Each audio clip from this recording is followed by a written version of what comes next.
பொங்கல் பண்டிகையையொட்டி சிவகார்த்திகேயன் நடித்த பராசக்தி திரைப்படம் திரையரங்குகளில் வெளியாகியிருக்கிறது. சென்னை, மதுரை, நெல்லை உள்ளிட்ட இடங்களில் ரசிகர்கள் கொண்டாடி வருகின்றனர். இந்நிலையில் நெல்லையிலிருந்து இது தொடர்பான மேலும் விவரங்களை கொடுப்பதற்காக களத்தில் நம்முடைய செய்தியாளர் செல்வராஜ் இருக்கிறார். அவரிடம் பேசலாம்.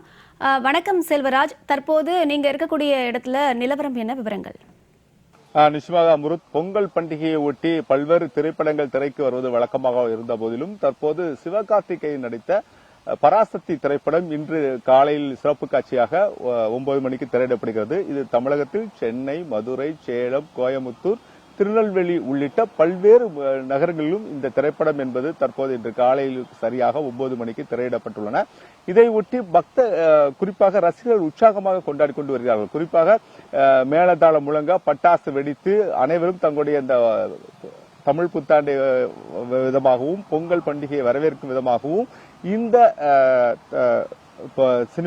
குறிப்பாக சினிமாவை கொண்டாடி கொண்டு வருகிறார்கள். இந்த திரைப்படத்தின் மூலமாக இன்று காலையிலிருந்தே ஒவ்வொரு திரையரங்குக்கு முன்பாகவும் ரசிகர்கள் கூட்டம் என்பது மிக அலைமோதியது.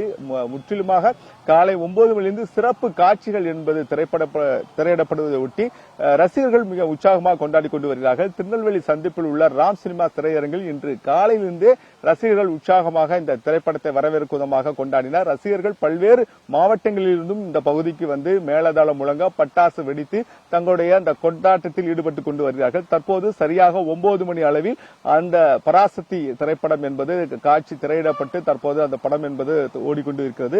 தொடர்ந்து ரசிகர்கள் உற்சாக மத்தியில் இந்த திரைப்படம் என்பது திரையிடப்பட்டுள்ளதாகவும் ரசிகர்கள் உற்சாகமாக கொண்டாடி கொண்டு வருகிறார்கள். 1960 65 நாங்கள் பின்னோக்கி செல்லக்கூடிய இந்த திரைப்படமாக இருக்கும் எனவும் ரசிகர்கள் தங்கள் தெரிவித்துக் கொண்டார்கள். அம்ருத், களத்திலிருந்து விவரங்களை வழங்கியமைக்கு நன்றி செல்வராஜ்.